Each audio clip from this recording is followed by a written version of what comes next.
Matt Birney or Dan Illman taking a look back at the Grade 1 Spinaway on closing Saturday up at the Spa. 2-year-old fillies, 7/8 of a mile. It was a short field. 2 horses were taking the lion's share of the money in here. Pure Silver as well as Separation of Powers.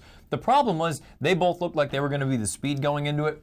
As we break from the gate, they were both the speed in this spot because they went fast and they threw it down. This is a wicked speed duel, and you're going to notice Jose Ortiz on the #1 Separation of Powers. After he breaks sweetly with Separation of Powers, he is looking over his right shoulder. I think he wants Pure Silver to try to clear, but Lady Ivanka, the #3, stays within close attendance. If Jose backs off on Separation of Powers, he's stuck in a box. Now they're committed, now they're going, and they duel each other in a defeat. Strictly from the numbers, maybe it doesn't look like it's an electric pace, 22 and 1.5 and 45 and 1, but when they hook up like this, you always talk about it. It's not how fast you're going, it's how you're going fast. And in this situation, when the 2 favorites hook up like this, Lady Ivanka's sitting the perfect trip. You could even argue she may even be a little bit close to the pace. I think that Lady Ivanka, who, by the way, in her career debut earned a pace figure that showed that she could stay close to fast paces. You've got to give her enough credit here because she is staying close to this fast pace, but as you say, she's doing it while sitting all by herself. The stress that Separation of Powers and Pure Silver, they're undergoing a lot of stress battling with each other. Lady Ivanka's going to inherit this thing, and here comes Maya Malibu up the rail. This thing's about to fall apart here because you see Maya Malibu shooting up the inside. You've got Lady Ivanka staying on,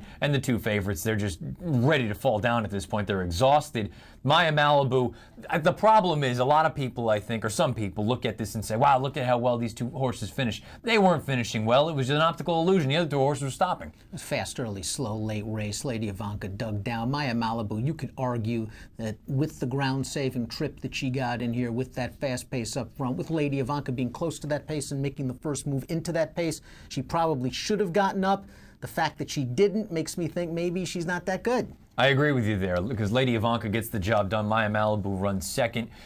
Gives you a nice little exacta for $1.35. You got Separation of Powers, your 3 to 5 favorite to run third, 50-cent try. Comes back $37.12 somehow. I don't know where the 12 cents came from. This is a race. Lady Ivanka, go ahead. No, I was going to say, you know something? Maybe I was being too harsh. Maya Malibu does have that kind of longer distance pedigree, doesn't she? I mean, she her dad does. win the Acorn, and maybe longer distances will work out with Maya Malibu, but I think the point that I was trying to make was she's got to win this race. You have to win this race because not only did you get the ridiculous pace scenario, but just the rail opened up like you could never believe, and she just couldn't finish. When I'm looking at these final 1/8 of a mile, and Lady Ivanka, again, she hasn't done anything wrong thus far in her career. Hats off to Rudy Rodriguez, Arad Ortiz Jr.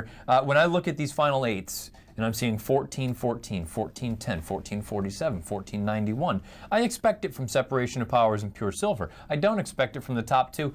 Even with Lady Ivanka, I know she was probably a little bit close to the pace, but there was no running going on late. It was a staggerfest. It was a staggerfest late, and it comes back in the fig, doesn't it? Yeah. Because even though the pace was solid up front, they finished this in almost 125 for 7 furlongs. The buyer came back just a low 66, and I know Lady Ivanka ran much faster in her career debut, but this is the kind of race that you got to think is going to take the starch out of some of these horses. You know, you want to give Separation of Powers and Pure Silver a mulligan because they had very eventful trips on the pace, but this was a very hard race for lightly raced 2-year-olds, and I'm very interested to see how quickly these horses are going to be able to come back. Aren't you supposed to look at this race, though, and say that the horses that you want coming out of this are Separation of Powers and Pure Silver? I want Separation of Powers. I think the Pure Silver, the connections have to be more than pleased with what they've gotten from her so far. I think she's a New York bred. She started her career 3 for 3. She made a lot of money. She became a graded stakes winner at the Spa.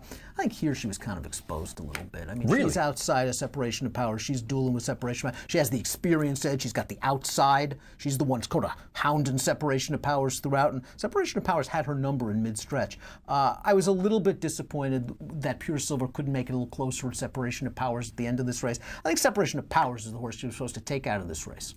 That's fair because, again, she was the one that was hounded One throughout. dual lost war. Yeah, I was going to say, that inside post, she was up against it from the very beginning. Now, we bring up the figs. The figs are the important thing right now. Lady Ivanka earned a 66. That's very, very slow. She earned a 93 Timeform U.S. rating. It's very, very slow. The fastest Timeform U.S. rating coming out of this race is actually Separation of Powers.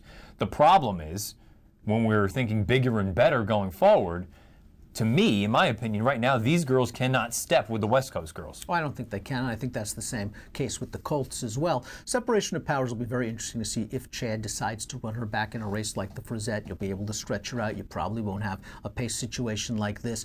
She's very interesting, but again, I think you're right. I think we've seen a lot of the quality in the 2-year-old division, both fillies and colts on the West Coast. As for Pure Silver, let's keep her sprinting. Do you think that John Velasquez, if he had to do it all over again, would have just let separation of powers go and just sat on the outside, try without getting involved in a duel, prompting but not battling? I don't think so, just because at this point all she's ever done is gone to the front. So I think at that point, I almost wonder if he was thinking that on the inside they were going to blink and take back, and then they'll just try to loop me. I don't have a problem with the way that he rode her. Obviously, it didn't work, but it was just one of those situations where the two favorites, they looked like they were the speeds going into it, and guess what? It played out the way it was supposed to. It wasn't a New York turf race where there's no speed signed on. They went early and they went often. But Lady Ivanka, she's the one that sits just off. She takes advantage. She gets first run, holds off Maya Malibu to win the Grade 1 Spinaway up at the spot on closing Saturday. She earns a 66 Beyer speed figure.